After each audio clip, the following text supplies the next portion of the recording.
Chapter 1. It's all a dream. Dreams. Ambitions. Everyone has them. Some people dream of scoring a penalty in the World Cup final.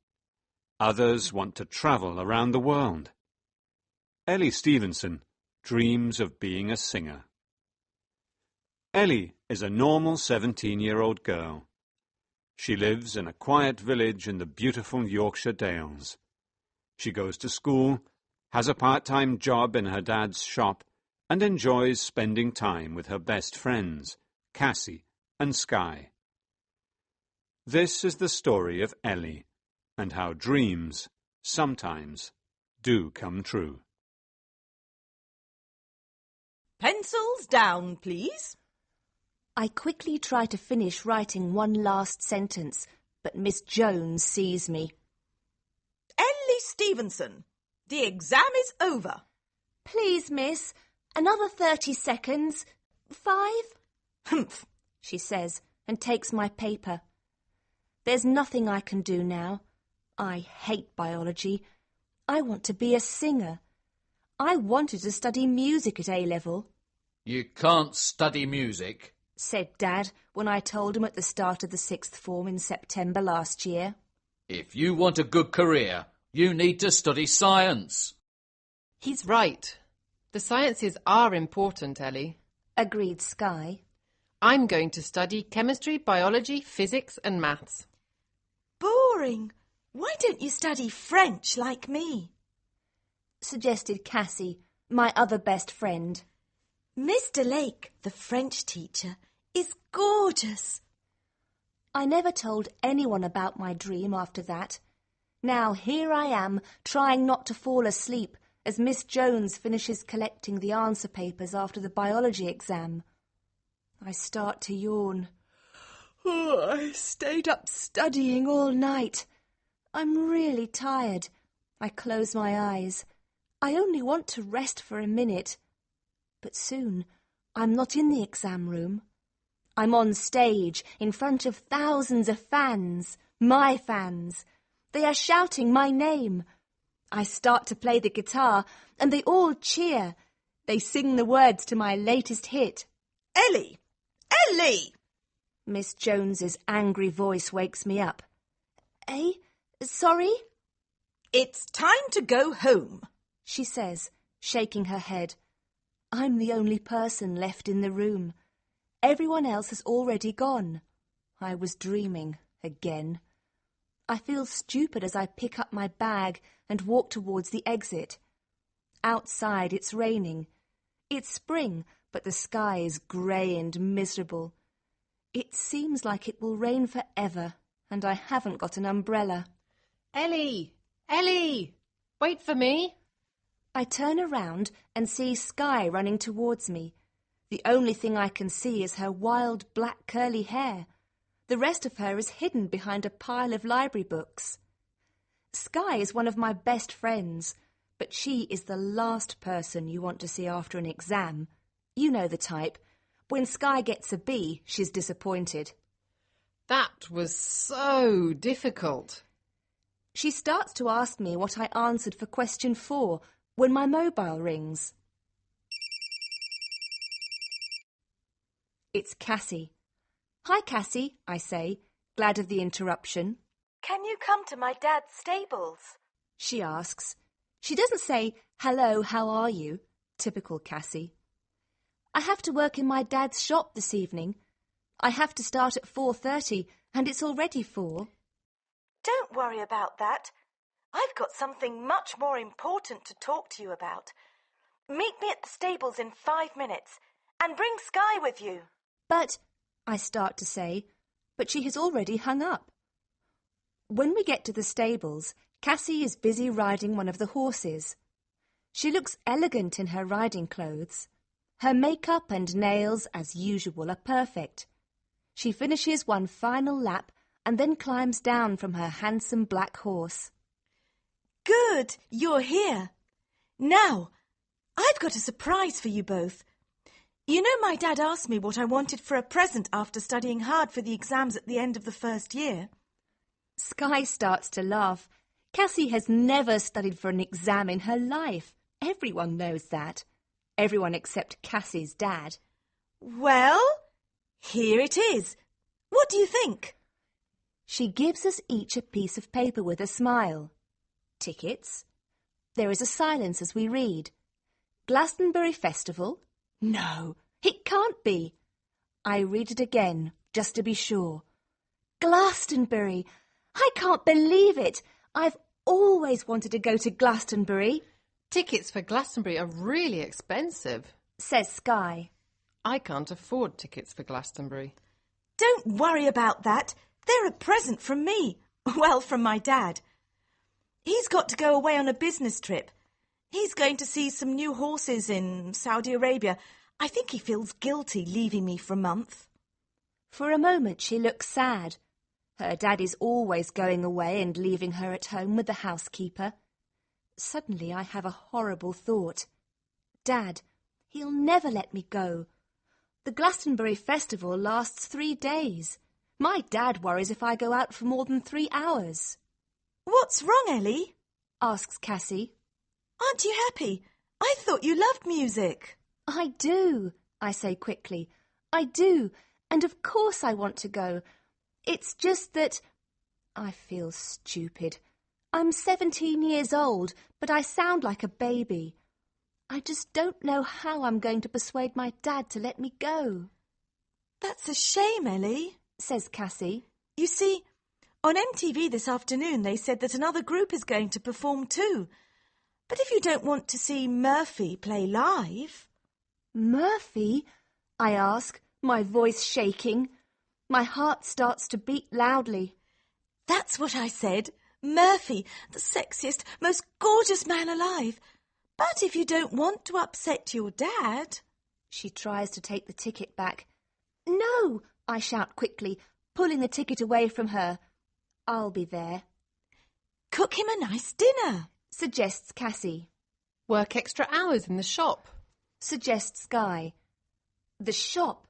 I suddenly remember and quickly look at my watch. 4:35. What is it? Asks Cassie. The shop, I say, running towards the door. I'm late for work. I can hear Cassie and Skye laughing as I run out of the stables and into the cold rain. But I don't care, and soon I am laughing too. I'm going to see Murphy.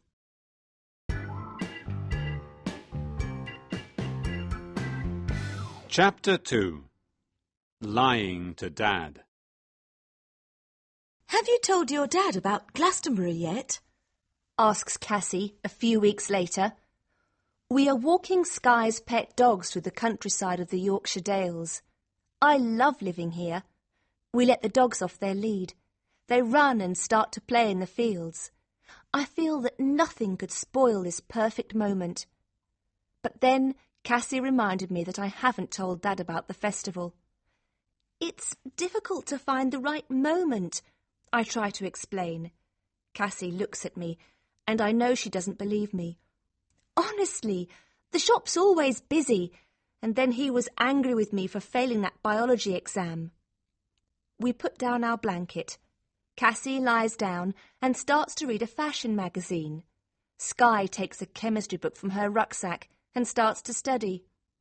I lie down too. I thought that Cassie was happy with my explanation, but soon she asks, Why don't you speak to Liz? My stepmother? She's always trying to make you happy. If you ask her, she'll definitely say yes. Then She smiles. your dad can't say no. She lies back happily in the sun, but it doesn't seem right. I like Liz. I don't want to cause an argument between her and Dad.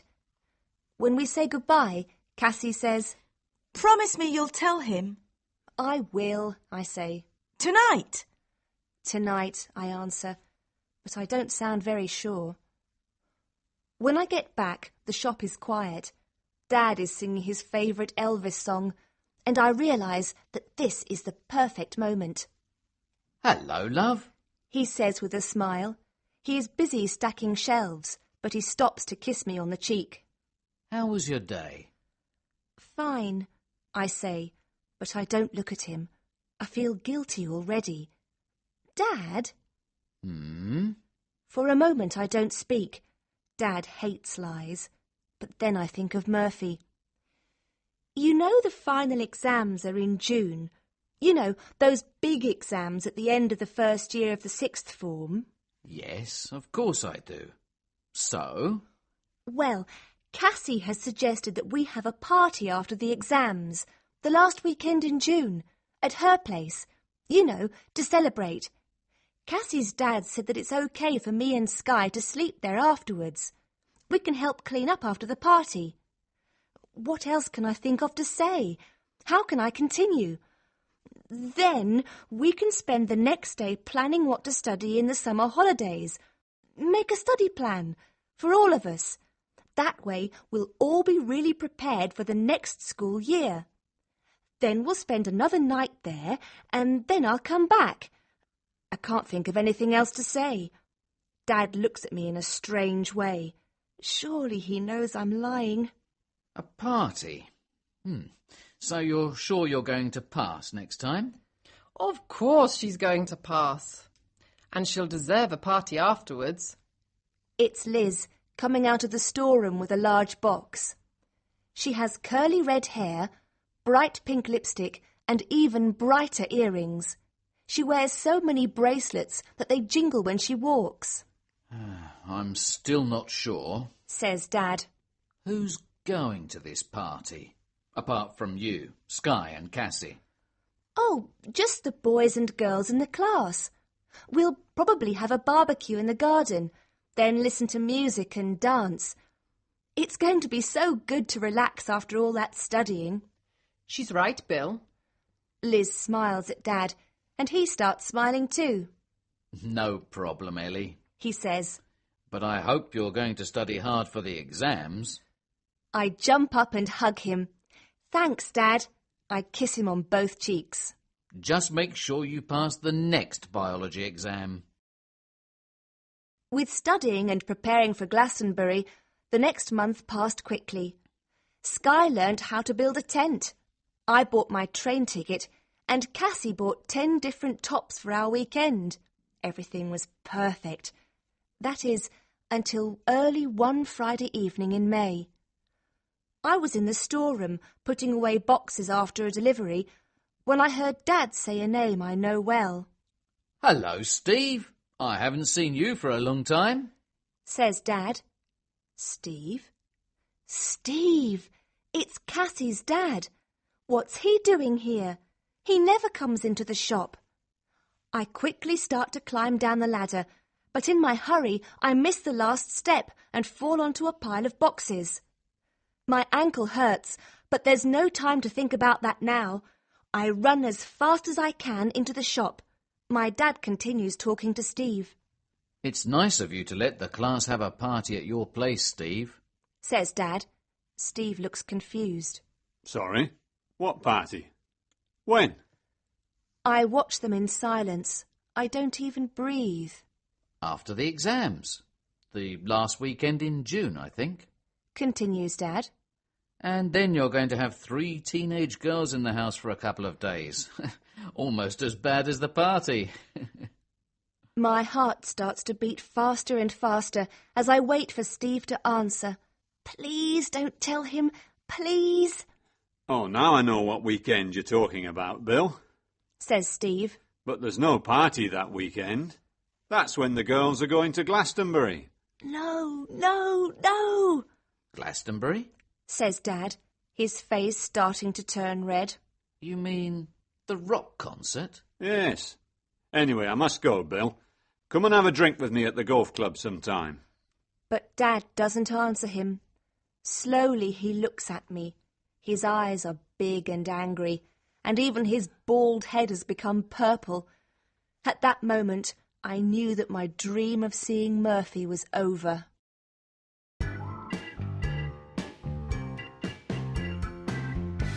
Chapter 3. Dad finds out.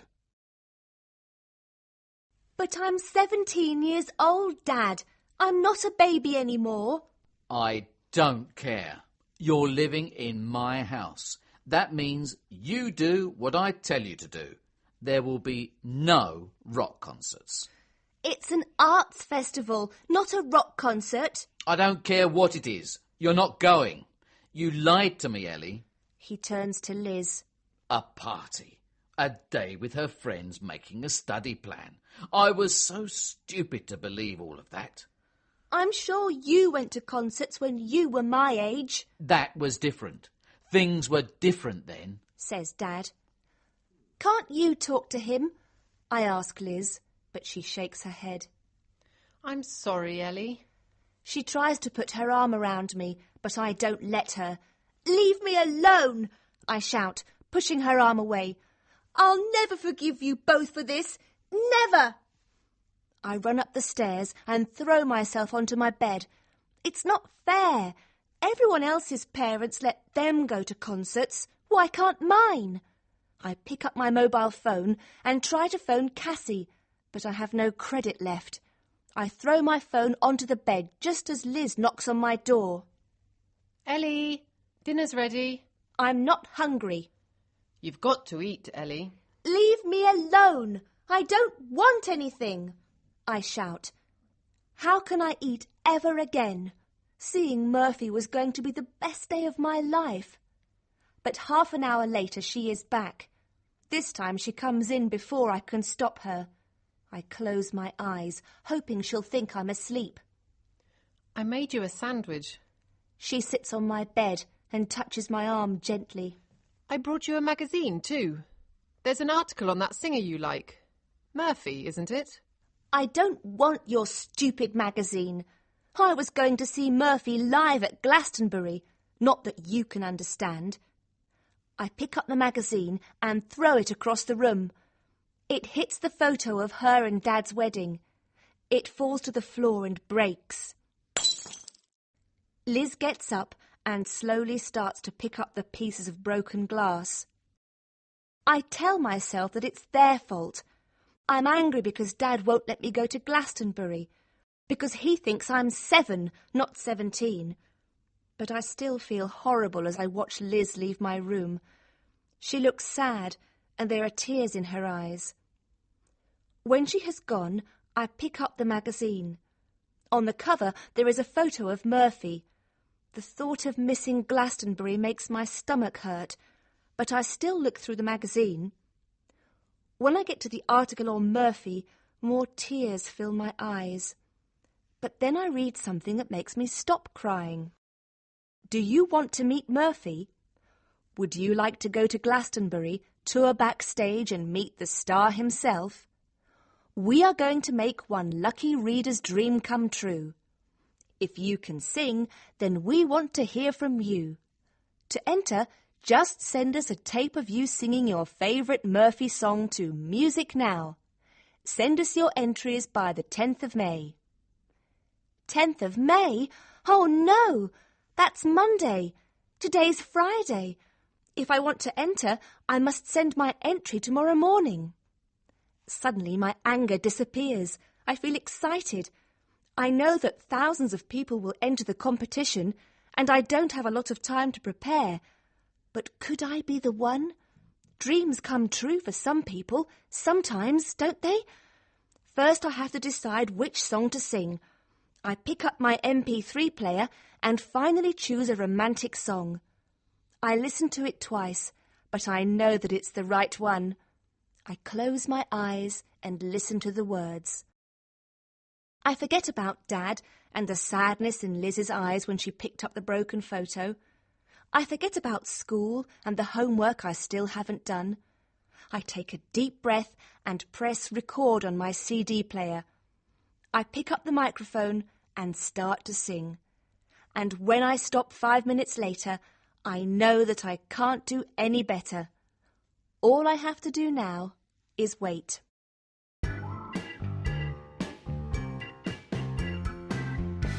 Chapter 4. The Long Wait. The next morning I woke up early. When I went into the kitchen, Liz was cooking breakfast. Dad was reading the newspaper. Normally he says good morning and gives me a kiss on the cheek. Today he didn't even look at me when I sat down at the table. I heard you singing last night, says Liz. She puts a plate of bacon and eggs in front of me and smiles. Says Dad, closing his paper and getting up from the table. Liz watches him leave the room and then sits down next to me. Well, She asks, starting to eat her bacon sandwich. did you finish it? Finish what? I ask. The tape, of course, for the competition. She smiles. Give it to me and I'll post it when I go to the supermarket. Just then, Dad comes back into the kitchen. Liz stops talking and we both look up at the same time. For a moment, I worry that he heard everything. Liz looks worried too. But then he picks up his glasses and says, Hurry up and eat your breakfast, Ellie. The windows need cleaning, and then I want you to clean the shelves. No problem, Dad, I say with a smile. He says again as he leaves the room. Thanks, Liz, I whisper, giving her a hug when Dad has gone. And I'm really sorry about breaking the photo. Don't worry about it. Just remember me when you're rich and famous. You're going to win, Ellie. I know you are. I wanted to believe it too. It seemed impossible, but all day and for days afterwards, I couldn't think of anything else. Just thinking about meeting Murphy made my heart beat fast and my cheeks go red. It also made Dad's bad temper easier to live with too. Because I wasn't allowed out, the only time I saw Cassie and Skye was at school. They were really sorry that I couldn't go to Glastonbury. Cassie had a big argument with her dad, and Skye said she didn't want to go to the festival without me, but I said they had to go. Then the first day of the exams arrived, and for a week I didn't have time to think about the competition. Biology was still difficult, but at least it seemed like I was going to pass. But then the exams were over, and my thoughts returned to the competition. The magazines said that they were going to contact the winner by the 22nd of June. The night of the 21st of June, I couldn't sleep. Will they send a letter to the winner, or will they telephone? Why was I thinking about it anyway? It was impossible that I, plain Ellie Stevenson, was going to win. But that didn't stop the butterflies in my stomach as I watched the sun rise the next morning. The postman usually delivers our post at about 10 o'clock. He stops for a cup of coffee with Liz, but it was already 10:30. Just when I started to imagine the worst, I saw him approaching on his bicycle. But he didn't stop. He always stops. But today he drove by with only a wave and a friendly smile. When he stopped next door, I went outside. Hello, Ellie. He says, Are you okay? You look worried. Exam results don't arrive until August. I know, I'm fine. It's just, is there any post for us this morning? We always get something. Bills usually, Dad says, but anyway. I stop for breath and try to smile. Sorry. He shakes his head. Nothing for number 32 today. Are you waiting for something important? Can you check, please? I insist. But his bag is almost empty, and I can see there is nothing there for me. Maybe they will phone instead. Yes, that's it. While I'm out here, the phone is ringing, and Dad can't answer it because he is busy. I run back into the shop, but there are no customers. The shop is empty, and the phone isn't ringing. Dad is doing a crossword, and Liz is painting her nails. Has anyone phoned, Dad? I ask, out of breath. No. He says. I look at the clock. 10:55. There's still time. I wait and wait. Lunchtime passes, but still there's no news. I watch the clock, and the minutes go by so slowly, but still the telephone doesn't ring. And then it is 5 o'clock, and I know that my dream is over. I didn't win. I feel stupid for believing even for a second that I could win. Ellie. Ellie. Dad's voice makes me look up. What is wrong with you today? All you've done is look at the clock and be miserable. Peter isn't feeling very well. I need you to deliver the evening newspapers. I don't like delivering newspapers, but I pick up the bag and walk out of the door. My dream is over, broken like the picture of Dad's wedding. I want to be alone. When I get back, it is late. I wanted to talk to Liz, but she has already left for her Italian class. I can't talk to Dad. He didn't even know about the competition, and anyway, he is asleep in front of the television, the unfinished crossword on his knee. I suddenly feel very tired, so I go upstairs to bed. I don't go into the kitchen, so I don't see the note on the door of the fridge. There's a folded piece of paper on the bed, but I don't even open it. I am so tired and unhappy that I throw it angrily into a corner and get into bed. I go to sleep crying.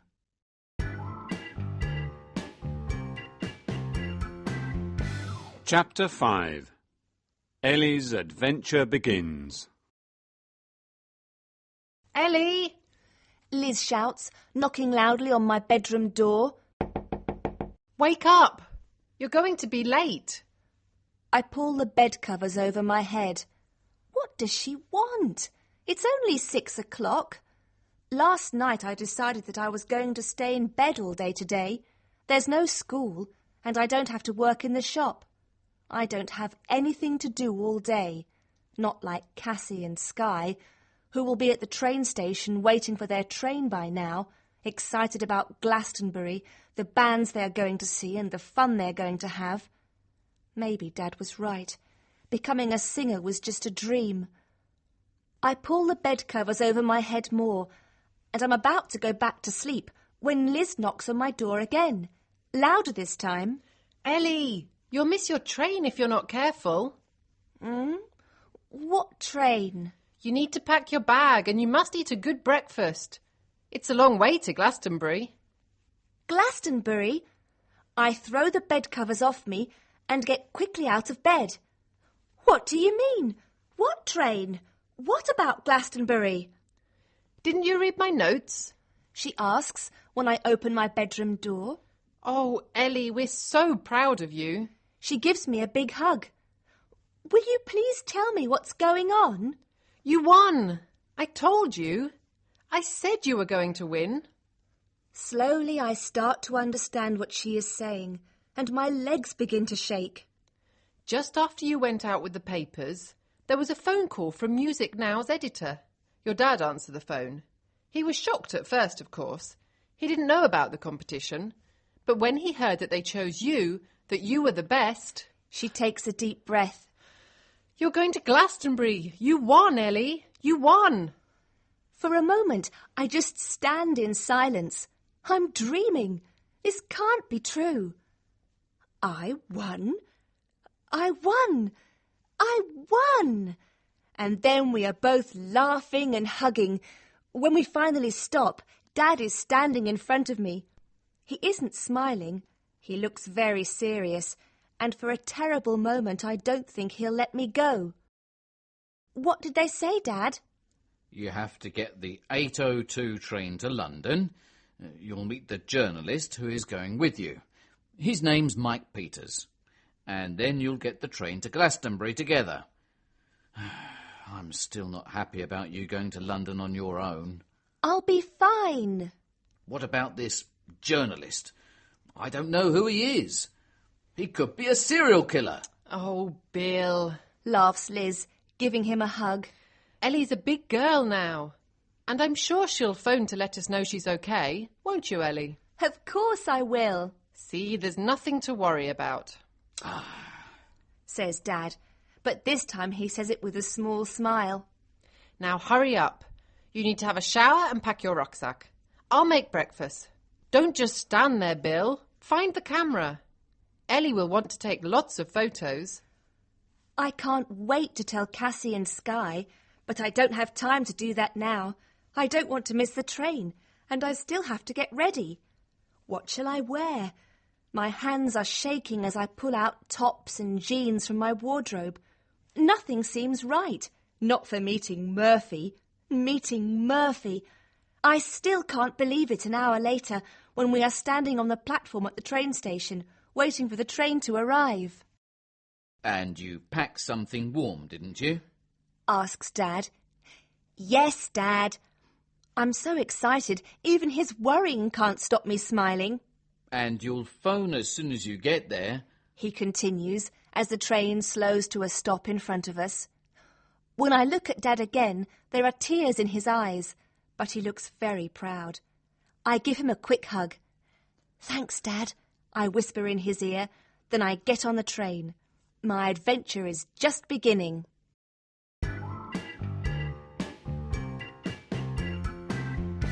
Chapter 6. Good morning, Glastonbury. When I get off the train 2 hours later, Mike is waiting for me. He is wearing jeans and a white T-shirt. He doesn't look like a journalist. He looks more like a student, and at first I feel very nervous. But then he smiles and shakes my hand. Hi, you must be Ellie, he says. Hello. I try to sound mature and confident, but I can feel my cheeks starting to turn red. Come on, our train will be leaving in 10 minutes. We walk to platform 4 in silence, where our train is waiting. Here we are, says Mike. He gives our tickets to a smart ticket collector. Welcome on board, sir. He turns to me and smiles. Miss? We are travelling first class. We sit down in our big, comfortable seats. You'll need this, says Mike, and he passes me a press badge. For a while, I just look at it. It says, Ellie Stevenson, Music Now. Maybe I am still asleep. In a minute, Liz will come in and wake me up. Ellie, we're going to be really busy. I have interviews to do and photos to take for the magazine. With that pass, you can go everywhere, even backstage. Sometimes I might have to leave you alone. Is that okay? Okay? Is he joking? Me, backstage? This is amazing. Our interview with Murphy is at 6 this evening. Murphy hates people who are late, so we must get there on time. He gives me a copy of the questions we will ask, and for the rest of the journey we talk about music. As we get closer to our destination, the train gets very full. Most of the passengers talk excitedly about the festival. The atmosphere is amazing, and we haven't arrived yet. When we get off the bus that takes us from Castle Carey station to the site, it's raining, but I don't care, and nobody else seems to either. This is going to be the best weekend of my life. For a moment, I just stand and look around, seeing things that I have only read about before now. The sea of tents in the distance, the huge pyramid stage where Murphy will play later on, the friendly and relaxed atmosphere. I need to take some photos before our interview with Murphy, says Mike, interrupting my thoughts. Have a look around. This is my mobile number if you need me.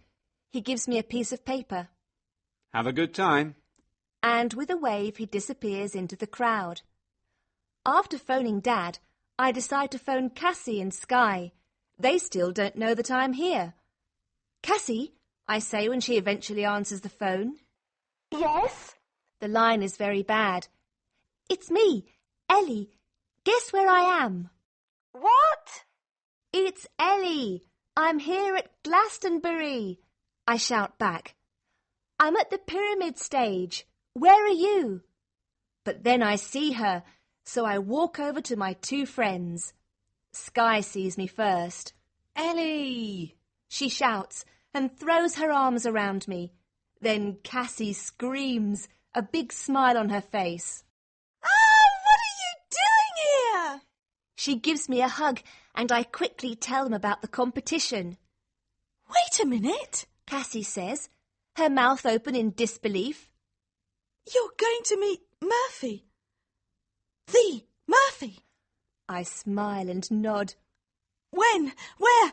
Tell me, Ellie. This is amazing. She starts to jump up and down and hug Sky excitedly. We're going to meet Murphy. I need to get changed. Which top shall I wear? The pink one or the green one? And my hair? She takes a mirror out of her bag and looks at her reflection carefully. Cassie, I'm sorry, I try to explain, but my mobile starts to ring. It's Mike. Ellie, I've got the chance to interview Chris Martin from Coldplay, but he's only available at 6 p.m. That's when we're interviewing Murphy. I know. Will you be okay to do the interview by yourself? You have the questions and your backstage pass, don't you? I'll let them know that you'll be alone, okay? But before I can ask anything else, the line goes dead. I quickly try to phone Mike back, but his phone's engaged. What do I do now? I want to meet Murphy more than anything, but can I really go there by myself? What do you think, Ellie? Asks Cassie. I almost forgot that Cassie and Sky were there.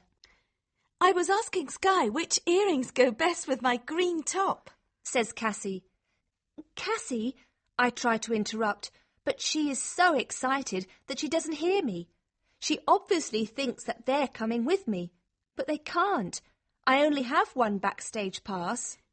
These or my silver ones? She holds a different earring up against each ear. Sky, you need to get changed too. You can't meet Murphy looking like that. Cassie, will you shut up and listen to me for a minute? I shout so loud that she instantly looks at me. I'm really sorry, but you can't come. Her smile disappears, but then she laughs. You're joking, right? But the look on my face tells her that I'm not. What do you mean we can't come? We're your best friends. Of course we can come with you. I'm really sorry. Suddenly her eyes fill with anger. She doesn't look pretty anymore. That's okay, Ellie. We understand, says Sky quietly. She looks disappointed too, but she gives me a small smile to show that she isn't angry. No, it's not, shouts Cassie. Don't you remember who got you a ticket back in March? Cassie, please don't be like that, I say. You know I'd love you to come too. Well then, either we come with you and meet Murphy, or... She holds her hands up in the air. Or our friendship is over.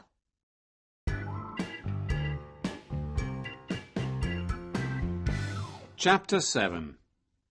The dream is over. I'm sorry. I look at Cassie and then at Sky. I tell myself that she will understand later, that she can't be angry forever.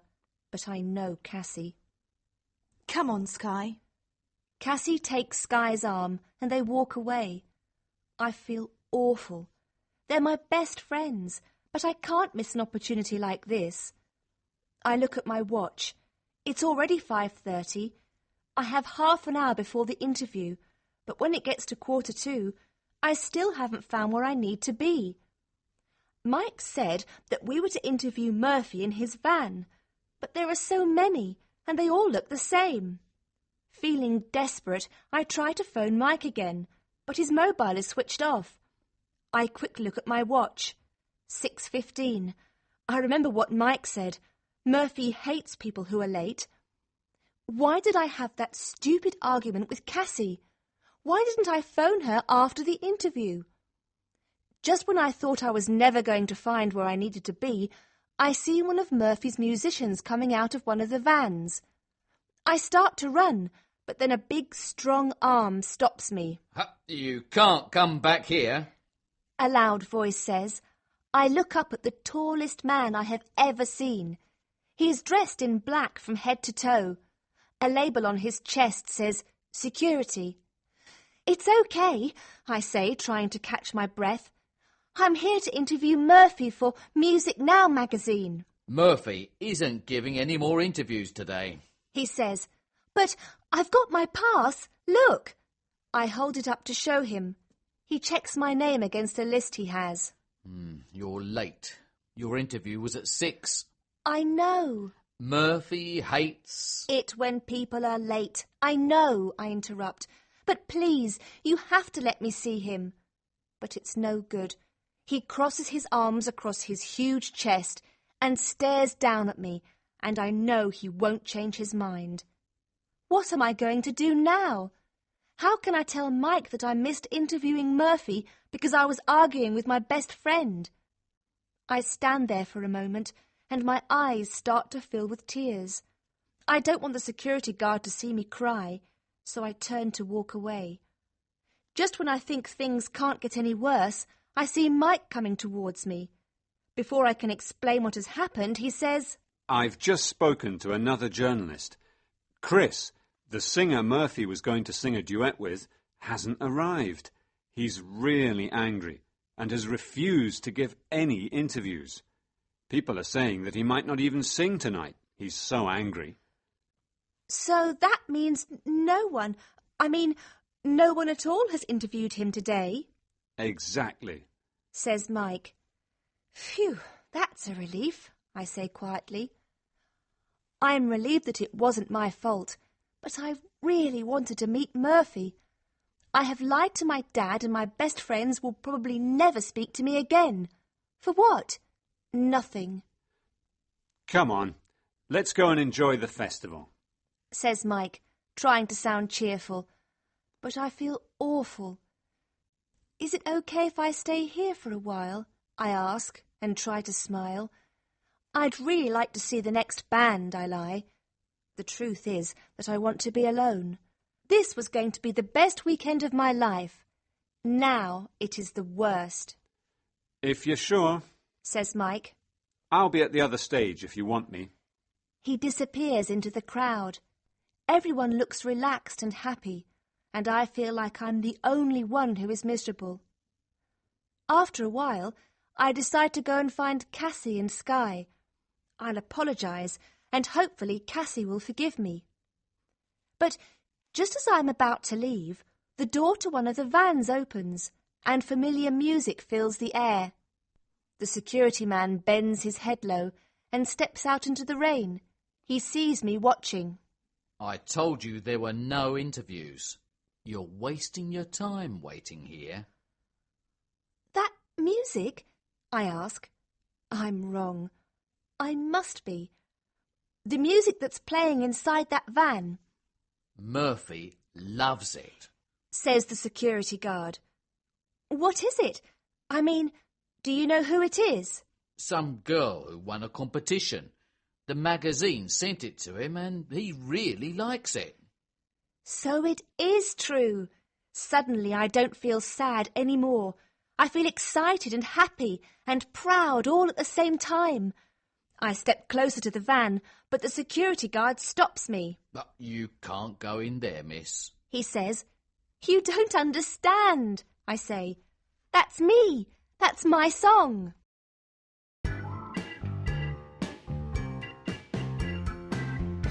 Chapter 8. The dream is just beginning. What did you say your name was? Asks the security guard. Ellie Stevenson. I won the competition. I have to make him believe me. For a moment he doesn't move. He looks like he is thinking about what to do. But then he says, Wait there a minute. and he disappears into the van. After what feels like a year, he eventually comes out. The boss wants to see you. He says, holding the door open. Murphy wants to see me. Murphy wants to see me, What are you waiting for? he says when I don't move. My heart is beating fast and my hands are sweating. I quickly wipe them on my jeans and slowly climb the steps into the van. When I get inside, Murphy is sitting on a sofa, his guitar on his knee. His green eyes are even greener than they look in the magazines. When he looks at me and smiles, I think I will faint. Somehow I don't. A miracle. Ellie, right? I nod. I always hated my name, but the way he says it, it sounds so nice. I really like your voice. Wow, he really likes my voice. I'm really pleased. I mean, that's great. I feel my cheeks starting to turn red. Why do they always do that? Murphy looks up at me and smiles one of his famous big smiles. Do you know the words to Tonight? Tonight? Yes. I can't talk properly anymore. What is happening to me? He picks up his guitar and starts to play. He wants me to sing with him. Now! Calm down, Ellie. Take a big, deep breath. I tell myself to imagine that I am at home, in my bedroom, alone. I am not in the van of my favourite singer, backstage at Glastonbury. Those gorgeous green eyes are not looking at me. I close my eyes and take a deep breath. I'm nervous, but soon I'm in a world where only music exists. There is nothing else. I start to sing, and only when the song is over do I open my eyes, instantly embarrassed once more. Terry! Murphy shouts, and the security man appears. Yes, boss? I've changed my mind. He stands up, takes my hand and leads me outside. Call the band. I'm going on stage. And Ellie's coming with me. What? I can't! There are thousands of people out there! But Murphy doesn't look worried. He holds my hand tighter as we follow the security man towards the pyramid stage. When we get there, Murphy's band is waiting. As they start playing, I turn to Murphy. I have to make him understand that I can't do this. But before I can find the words, they call us onto the stage. The crowd cheers. Everything is so much bigger and louder than I have ever imagined. My heart begins to beat faster than ever, and I'm sure that I'm going to faint. But then the crowd is in front of me. When they see Murphy, the audience goes wild. Good evening, Glastonbury. Are you having a good time? A bigger cheer. I'd like to introduce you to a special friend of mine, a young woman who has an amazing voice and an amazing talent. I want you to make her feel welcome tonight. Everyone, this is Ellie. He turns to me and smiles, and I feel like I'm going to faint. But then the crowd starts to shout, Ellie, Ellie, Ellie, just like in my dream. Then the band starts to play. Murphy takes my hand in his. At first my voice shakes with emotion, but then I close my eyes, feel Murphy's touch. The crowd sings with us, and it feels incredible. Now it has started. I don't want this moment to end. When I open my eyes and look at the crowd, at the front I can see two faces I know. Cassie and Skye are there. They are both smiling proudly, and I know that everything is going to be okay. After a final applause, I leave the stage, and Murphy continues with his performance. I watch him from the side with Terry, the security guard. When he finishes, I turn to leave, but then I feel a hand on my shoulder, and Murphy says, Ellie, where are you going? His eyes are shining with the magic of performing. Thanks for letting me sing with you. I'll never forget it. Please, don't go yet. His voice is quiet and soft. I'd really like you to stay. He whispers, taking my hand. And when I look into his green eyes, I know that dreams sometimes do come true. But maybe mine was just beginning.